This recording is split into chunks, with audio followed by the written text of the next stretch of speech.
Hi, my name is Dan Nelson. Thanks for joining me for another free art lesson. I want to talk now about the mouth, how to draw the mouth, front, back, sides, indifferent. I've already stated that the ends of the mouth, if you view a face from the front, typically end at the same distance apart as the pupils of the eye. So that gives you typically the width of the mouth. Now let's talk about, first of all, the overall structure. Again, drawing something from the front head-on is so easy because it's flat and it's two-dimensional. You have to keep in mind that the mouth, the whole mouth structure is built like the front of a boat or the back of a boat, whatever. It's curved this way. So if you view it from one side or another, those curves are going to tuck around. The far curve is going to tuck around behind, out of sight. If you view it from, just to make sure you understand what I'm talking about, if you were to view a mouth from straight underneath, looking up at a chin, and of course that's the chin, and the mouth will wrap around something like that, placing the nose. In fact, this is a good exercise for anyone.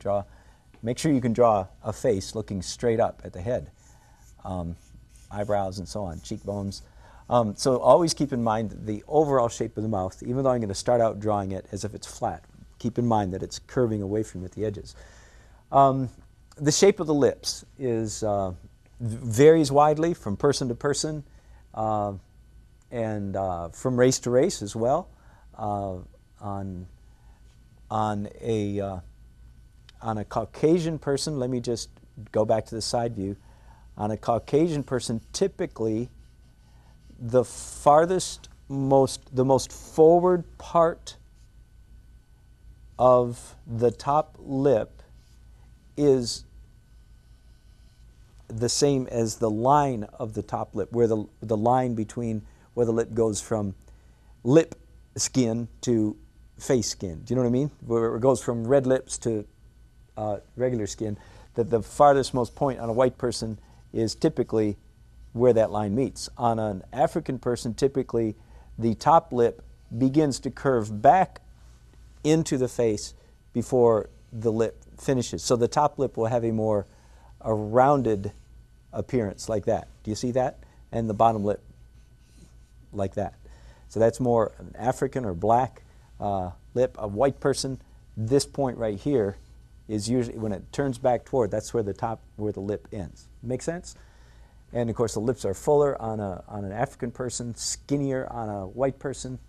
And I'm very glad to say that we're past the days when all the models had skinny white lips. And we've recognized the beauty in every race. I'm very, very, very happy to say that that's the case for most people, that beauty knows no racial boundaries whatsoever.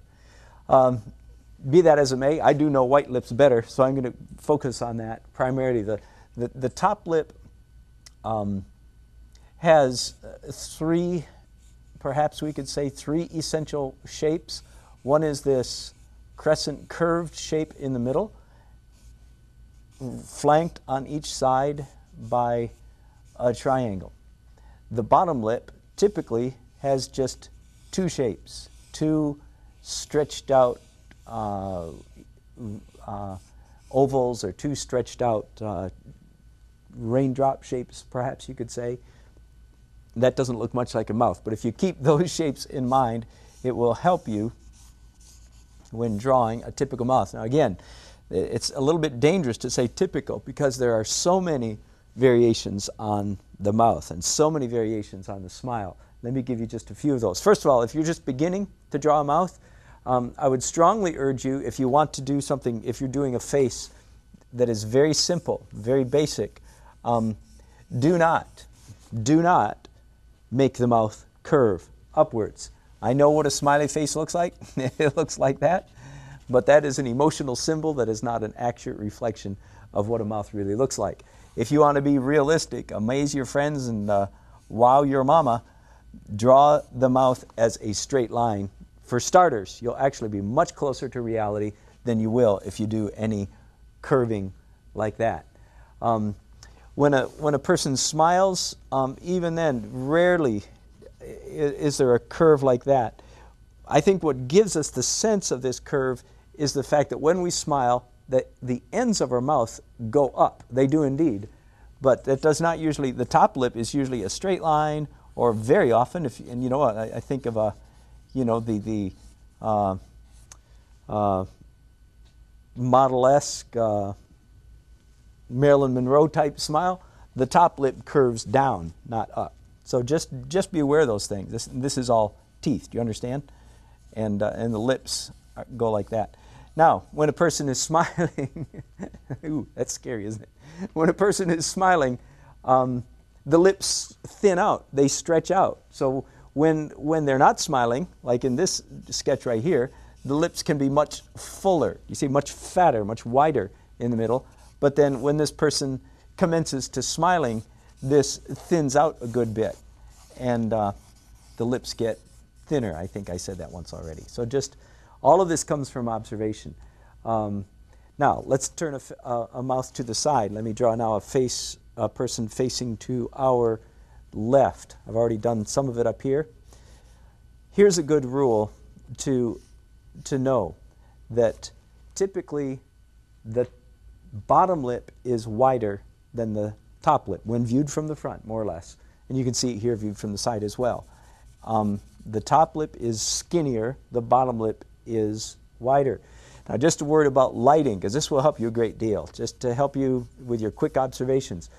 Most of the time, a person that we're looking at is lit from above. When we're outdoors, the light's coming from the sky. When we're in a room like I'm in here, most of the light is near the ceiling. So there are typically things that happen, and that is that most of the time, the top lip is dark and the bottom lip is light. Now, this really becomes a problem if it's a woman wearing dark red lipstick. How do you convey that? Well, it is dark, but there are highlights. The bright sparkle on the woman's red lipstick is on the bottom lip. Do you understand? Not on the top lip, because the top lip is facing toward the ground, is facing downward, like I'm showing you here. Now, and then again, especially if a person is not wearing lipstick, if it's a man, very often the top lip will be dark. Let me represent that by that line. And the bottom lip will be completely light. It would be quite erroneous to draw a line like this. That's not a man's mouth, is it? I mean, we just go, that's a woman's mouth, because she's got lip liner, she's got lipstick on. But if instead of drawing that line, we simply draw the shadow of the bottom lip, in other words, I'm drawing the shadow there, then it can look a little bit more like a man's lip. In fact, it would be even more so now, of course, if I came back and erased these lines. Does that make sense? I hope it does. Now, just a little bit more about the texture. If you're going to get into that degree of detail, we all know that there are very, very, very fine lines in the lips. It's most pronounced or most visible in the bottom lip than in the top. And these lines will interfere with the reflection, the light that's hitting the bottom lip. So very often, if you're just drawing a lip, make sure that the area right inside that circle is perfectly white.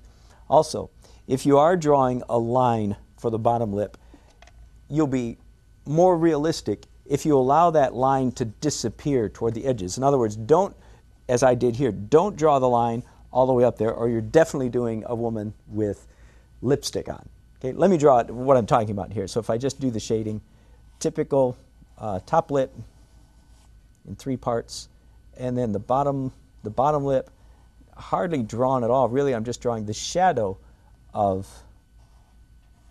the bottom lip, and then a few very, very light lines. Now, if I were to shade this somewhat, I don't know if I can do it with this charcoal, I'm having a hard time. If I were to shade it just a little bit, I might do something like that. But you'll notice that I'm leaving this area open as a reflection, and I'm not drawing any line there and there. That is a more realistic mouth than you're inclined to do if you draw lines all the way there. Good enough. Have some fun. Draw some mouths. Hold your mouth just right when you're doing it. It helps a lot. Thanks for joining me. If you want to dialogue with me, come to DanNelson, DanNelsonArt.com. Hope to hear from you. Thanks. Bye-bye.